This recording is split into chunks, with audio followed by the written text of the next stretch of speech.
I definitely agree with that. In the last 50 years, there has been a change in just not even just social, economic, but all of that has also changed our dynamic of family also. Also, in this last 50 years, you're seeing a lot of shifting of family dynamics that was needed. Like you had the older generation is like, don't ask, don't tell, you can't say anything. So we're now getting into this new era where what does our marriages and families should look like now that we know our identity, our culture. So there's a lot of new things being given back to us that is also changing that dynamic also, and which is good too. So I'm like, like, yeah, it's good, yeah, it's bad, but I think that there's a lot of good that can come out of this because of now us knowing who we are. Now, me homeschooling my children or how I want to raise them now all changes because of this dynamic shift.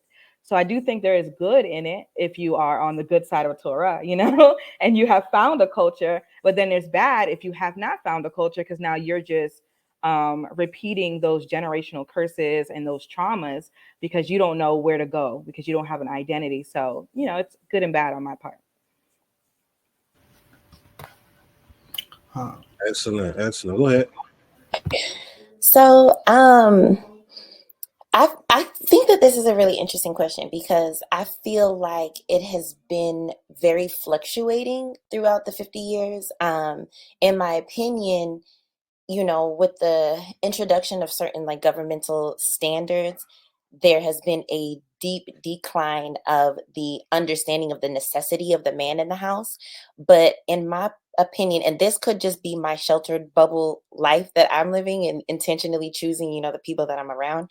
But now it seems to me that there is more of a cognitive understanding and a cognitive decision to make sure that our families are intact. Kind of what Mora Kayelia was saying, we're making decisions to homeschool our children. We're making decisions to really better our community. Now, I will say that I've noticed a shift in intention and understanding of the family unit, but not necessarily the execution of it.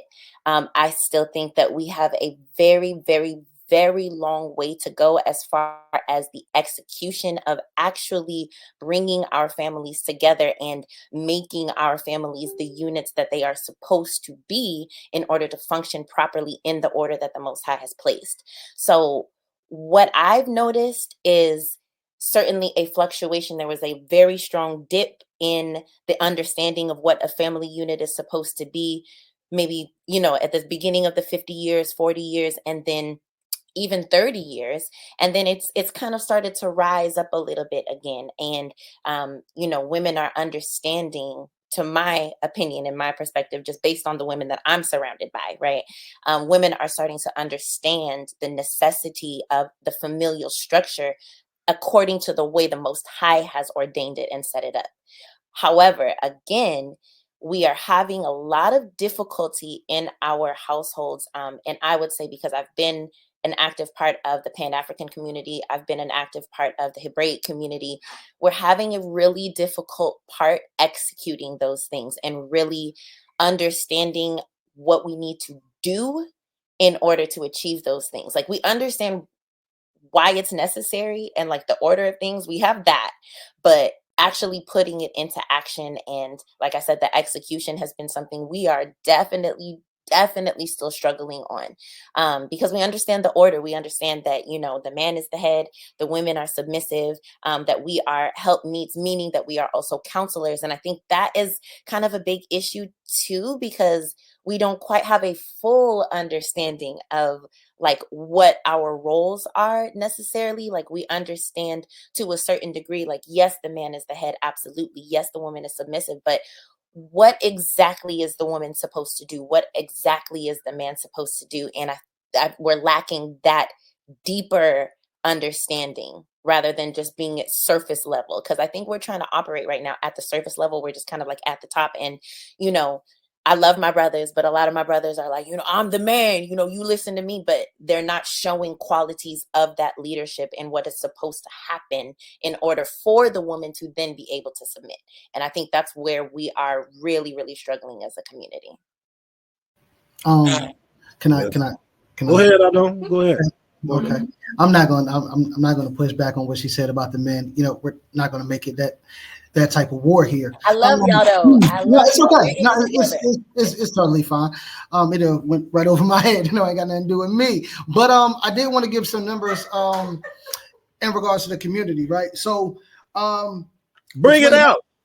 yeah, That's right. So between 1970 and 2023, the proportion of Black children living with their mothers in single parent households increased from 29.5% to 44%. So some other numbers real quick.